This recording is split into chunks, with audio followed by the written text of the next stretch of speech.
Evangelho de Lucas, capítulo 4, a partir do versículo 22. Vamos dar continuidade ao capítulo 4, mais um pouco do que o Senhor Jesus fez em Nazaré, na cidade onde ele foi criado. Lucas 4, 22. Todos davam testemunho dele e se maravilhavam das palavras cheias de graça que lhe saíam dos lábios. E perguntavam: não é este o filho de José? Então Jesus disse: sem dúvida, vocês citarão para mim o provérbio: médico, cure-se a si mesmo. Dirão: tudo o que ouvimos que você fez em Cafarnaum, faça-o também aqui na sua terra. E Jesus prosseguiu: de fato afirmo a vocês que nenhum profeta é bem recebido na sua própria terra. Na verdade, lhes digo que havia muitas viúvas em Israel no tempo de Elias, quando o céu se fechou por 3 anos e 6 meses, reinando grande fome em toda a terra. E Elias não foi enviado a nenhuma delas, a não ser a uma viúva de Sarepta de Sidom. Havia também muitos leprosos em Israel nos dias do profeta Eliseu, e nenhum deles foi purificado, a não ser Naamã, o sírio. Todos na sinagoga, ouvindo essas coisas, se encheram de ira, e levantando-se, expulsaram Jesus da cidade, e o levaram até o alto do monte, sobre o qual a cidade estava edificada, para que de lá pudessem atirá-lo abaixo. Jesus, porém, passando pelo meio deles, foi embora. E Jesus foi a Cafarnaum, cidade da Galileia, e os ensinava no sábado. E maravilhavam-se com a sua doutrina, porque a sua palavra era com autoridade. E apareceu na sinagoga um homem possuído de um espírito de demônio imundo, o qual gritou em alta voz: ah, o que quer conosco, Jesus Nazareno? Você veio para nos destruir? Sei muito bem quem você é, o Santo de Deus. Mas Jesus o repreendeu, dizendo: cale-se e saia desse homem. O demônio, depois de o ter jogado no chão, no meio de todos, saiu daquele homem sem lhe fazer mal. Todos ficaram admirados e comentavam entre si: que palavra é esta? Com que autoridade e poder ele ordena aos espíritos imundos e ele sai? E a fama de Jesus se espalhava por todos os lugares daquela região. Deixando a sinagoga, Jesus foi para a casa de Simão. A sogra de Simão estava doente, com febre muito alta. Pediram a Jesus em favor dela. E inclinando-se para ela, Jesus repreendeu a febre e esta a deixou. E imediatamente ela se levantou e passou a servi-los. Ao pôr do sol, todos que tinham enfermos com diferentes tipos de doença trouxeram a Jesus, e ele os curava, impondo as mãos sobre cada uma deles. Também de muitos saíam demônios, gritando, dizendo: você é o Filho de Deus. Ele, porém, os repreendia para que não falassem, pois sabiam que ele era o Cristo. Quando amanheceu, Jesus saiu e foi para um lugar deserto. As multidões o procuravam. Foram até junto dele e não queriam deixar que ele fosse embora. Jesus, porém, lhes disse: é necessário que eu anuncie o evangelho do reino de Deus também nas outras cidades, pois é para isso que fui enviado. E pregava nas sinagogas da Judeia. Ontem vimos que Jesus, ele tirou 40 dias para jejuar e orar em preparação para o início do ministério.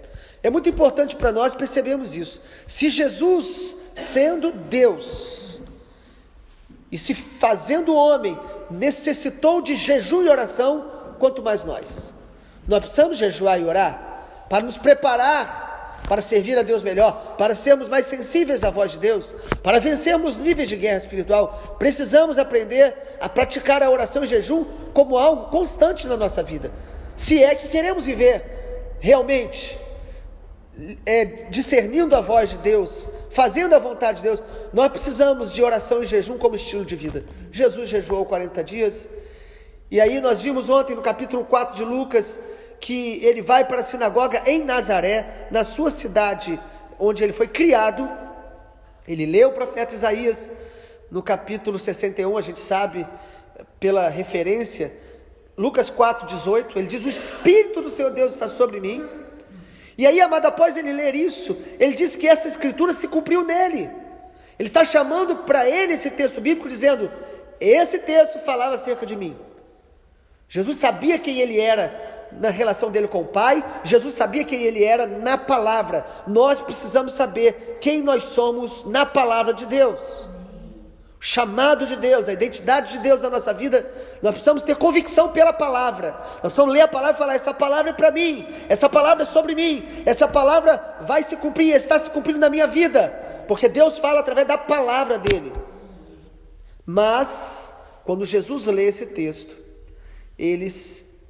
os habitantes de Nazaré, eles começam a levantar alguns questionamentos acerca de Jesus.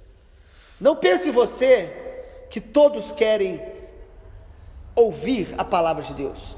Não pense você que nosso coração, ele está sempre aberto para a palavra de Deus.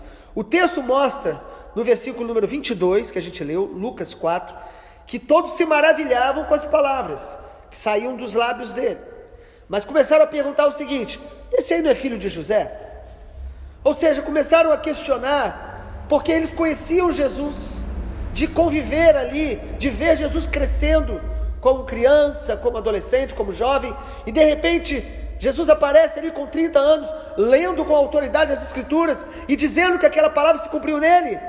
Ao invés deles abrirem o coração, eles são tomados por um espírito de crítica, um espírito de julgamento, um espírito de incredulidade. Capítulo 4, versículo 23, Jesus diz: sem dúvida, vocês vão citar o provérbio: médico, cure a si mesmo, e faça aqui o que fizeste em Cafarnaum. E no versículo 24, Jesus afirma de maneira clara que nenhum profeta é bem recebido na sua própria terra. Irmãos, o que bloqueou o coração de Nazaré para receber os milagres de Jesus? Nos outros evangelhos, Mateus e Marcos também vão falar sobre isso. Jesus diz o seguinte, que o profeta não tem honra em sua própria terra. E a palavra de Deus diz que Jesus não pôde fazer muitos milagres, ou melhor, nenhum milagre em Nazaré, a não ser curar alguns enfermos com imposição de mãos, por causa da incredulidade deles. Mas o texto bíblico diz que eles desonraram a Jesus. Quando nós desonramos a Deus, nós somos tomados pela incredulidade, nós somos tomados pela dúvida. Sabe qual é o pecado de Nazaré e que nós devemos vencer em nosso coração? Eles estavam familiarizados com Jesus. Às vezes nós ficamos muito familiarizados com as coisas sagradas, com a Bíblia, com a palavra de Deus. Às vezes nós nos acostumamos a ouvir pregações. Hoje então nós temos pregação o tempo todo na internet. Nós podemos ir a qualquer igreja perto da nossa casa. A maioria de nós no Brasil tem esse privilégio. Das regiões do Brasil, com exceções, nós temos muitas igrejas, mas nós podemos ficar acostumados de ouvir a palavra. Nós podemos ficar acostumados de estar num ambiente onde o nome do Senhor está sendo invocado, glorificado. Amado, a familiaridade pode nos levar à indiferença. É igual um casal casado que começa a se acostumar muito com o outro e já não valoriza um ao outro, já não se surpreende e já não se alegra, porque muitas vezes, amado,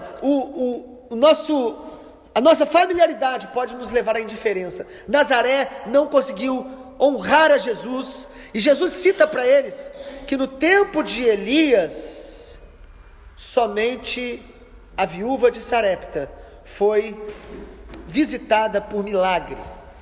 E Jesus fala: no tempo de Eliseu, somente Naamã, de tantos outros leprosos, foi curado. O que Jesus estava querendo dizer? Que mesmo quando Deus está agindo, mesmo quando Jesus está presente, só recebe milagre, só experimenta cura, só experimenta a vida de Deus quem honra a presença dEle, quem abre o coração para a sua palavra, quem desenvolve no seu coração a simplicidade para crer em Jesus e para confiar nele absolutamente e não se tornar indiferente. Nós temos que pedir perdão a Deus, porque às vezes nós estamos indiferentes ao que Deus está fazendo.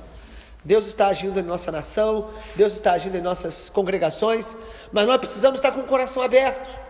Você pode estar na igreja, onde Jesus está operando. Você pode estar ouvindo uma palavra, até mesmo pela internet, onde a palavra de Deus está sendo pregada. Mas se o nosso coração ficar acostumado com a palavra de Deus, nós podemos nos tornar indiferentes a ela. Foi o pecado de Nazaré.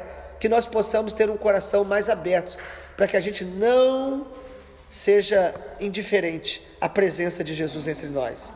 Jesus está presente. A Bíblia diz: onde 2 ou 3 estão reunidos em seu nome, ali ele está. A palavra de Deus é poderosa, mas o nosso coração precisa crer. E aí no versículo 30 de Lucas 4, Jesus passou pelo meio deles e foi embora. Quando Jesus falou que Deus não curou a todos através de Eliseu, Deus não curou a todos através de Elias, Deus não vai curar a todos só pelo fato de estar no ambiente cristão evangélico. Eles ficaram com ira, com raiva e tentaram matar Jesus. Foi a primeira vez que tentaram matar Jesus, porque tentaram outras vezes. O texto diz que eles pegaram Jesus e queriam levar para um lugar alto, num monte. Que ira esta! E de pessoas que eram religiosas. Mas Jesus sai no meio deles, mostrando aqui que ninguém podia colocar a mão em Jesus se ele não permitisse. Ele tem todo o poder. A morte de Jesus não foi um acidente, ou porque as pessoas que o prenderam tinham toda a força e o Império Romano podia fazer isso, mas Jesus se entregou por nós. E aqui no texto, Jesus sai do meio deles, porque não chegou a hora ainda dele, e ele sai do meio desses que queriam matá-lo. E a partir do versículo 31, preste atenção, Lucas 4, 31, o texto diz que Jesus estava em Cafarnaum, já em uma outra região, e ali, na cidade da Galileia, ele ensinava no sábado, e maravilhavam-se da sua doutrina, porque a sua palavra era com autoridade. E aí, olha a diferença de ambiente. O ambiente espiritual de Lucas 4, do versículo 16 ao 30, é o ambiente de Nazaré, onde Jesus está, a palavra está sendo pregada, mas as pessoas estão indiferentes, como se ouvindo, dizendo: ah, Jesus a gente conhece. Talvez estavam olhando para Jesus e lembrando até de histórias do passado dele. Nós já vimos ele fazendo isso. Quantas pessoas estão perdendo de experimentar o poder, a graça, a vida de Deus, porque dizem que já viram tudo, já sabem a palavra, já conhecem os louvores. Quantas pessoas que estão afastadas do Evangelho, que estão desviadas do caminho do Senhor, e quando nós vamos falar da palavra, elas dizem: eu já conheço, eu já preguei, eu até sei esses textos, e até Deus me usa. Que engano, achar que você pode viver longe dos caminhos de Deus, porque um dia você conheceu, ou porque você conhece a palavra. Os judeus conheciam, Nazaré conhecia Jesus, mas não conhecia o poder de Deus. Agora olha o ambiente do capítulo 4 de Lucas, a partir do versículo 31. Em Cafarnaum, as pessoas se maravilhavam da sua doutrina, e de repente aparece um homem possuído de demônio, um espírito imundo. A Bíblia fala dos demônios, que são os anjos que abriram mão do seu estado original, que deixaram o seu estado original. 1/3, aproximadamente aí 30% daqueles anjos que foram criados para o louvor da glória de Deus, estavam no céu contemplando a glória de Deus, mas seguiram a Satanás, se rebelando contra o governo de Deus, contra a soberania de Deus, buscando fazer os seus próprios caminhos. O texto diz que diante da pregação de Jesus, um homem ficou endemoniado e Jesus expulsa aquele demônio. No versículo de número 33, diz que aquele demônio estava gritando em alta voz, dizendo: Jesus Nazareno, você quer nos destruir? Nós sabemos quem você é, o Santo de Deus. Os homens ainda não sabiam claramente quem era Jesus, mas o mundo espiritual sabe quem é Jesus. Os demônios sabem quem é ele e dizem: tu és o Santo de Deus. E Jesus não dá conversa a ele, aos demônios. Versículo 35, Jesus o repreendeu dizendo: cale-se e saia desse homem. Jesus não precisa de que ninguém faça propaganda dele, muito menos os demônios. Há muitas pessoas que ficam impressionadas às vezes quando de alguma forma alguém vinculado a demônios, ao satanismo ou a qualquer nível de práticas ocultistas começam a falar bem de Jesus, Amado, nosso Senhor não precisa de propaganda vinda dos demônios. Ele manda se calar e expulsa. Ou seja, o que Jesus falou sobre Isaías 61, no versículo 18, que o Espírito do Senhor estava sobre ele para libertar, para curar e para pregar o Evangelho, agora você vê isso na prática. Jesus aqui está expulsando um demônio de um homem, libertando este homem. E o versículo número 36 diz que as pessoas ficaram admiradas, dizendo: que autoridade e poder é esse, que ele ordena e os espíritos do mundo saem. É uma prática comum nas religiões no mundo inteiro, inclusive no judaísmo, nos tempos de Jesus, era o exorcismo. Exorcizar é de alguma maneira usar alguns tipos de orações ou palavras mágicas para controlar uma manifestação demoníaca na vida de alguém ou num ambiente. Jesus não fazia exorcismo, Jesus expulsava o demônio, é uma diferença total.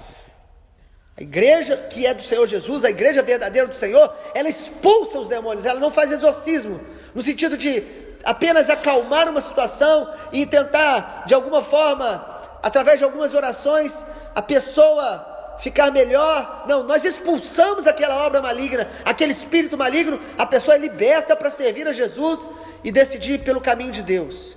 Nós precisamos discernir isso. Jesus expulsou um demônio.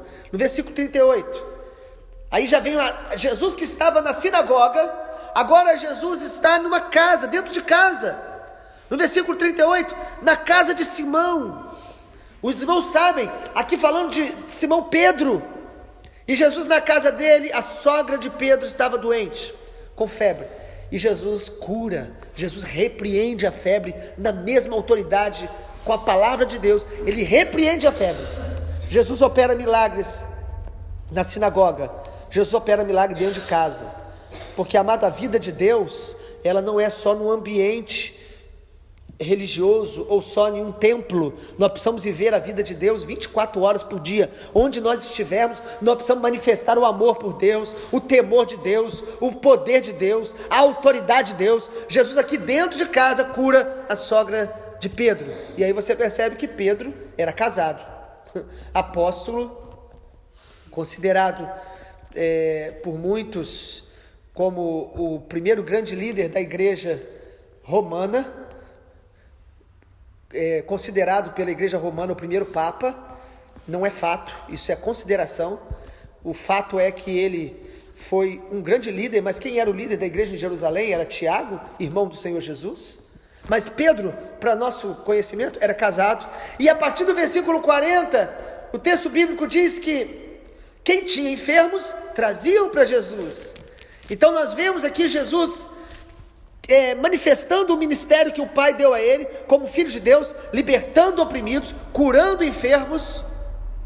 E no versículo 41 diz que muitos eram libertos também de demônios, e os demônios saíam dizendo: você é o Filho de Deus. Ele, porém, os repreendia para que não falassem, pois sabiam que ele era o Cristo. O mundo espiritual sabe quem é Jesus. O mundo espiritual é um mundo real. O mundo espiritual sabe quem você é de fato. O mundo espiritual sabe quem eu sou de fato. Nós podemos às vezes aparentar para as pessoas uma coisa, mas o mundo espiritual sabe quem nós somos. Os demônios diziam: tu és o Filho de Deus, o Cristo. E Jesus os calava, porque Jesus não queria nenhuma associação com eles.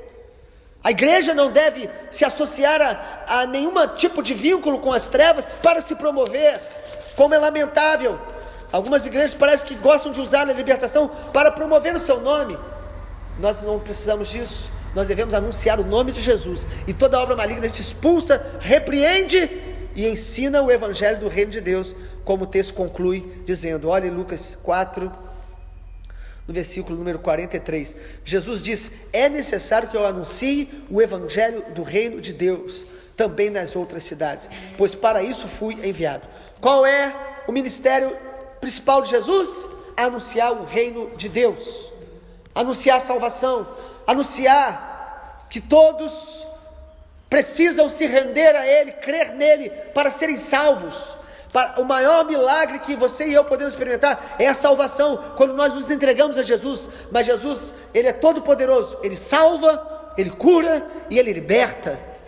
E o texto mostra que Jesus saía para lugares desertos, versículo 42. Perceba nisso que Jesus sabia a importância de descansar, mesmo com um ministério tão intenso. Logo no início do ministério, Jesus sabia que precisava se retirar para descansar.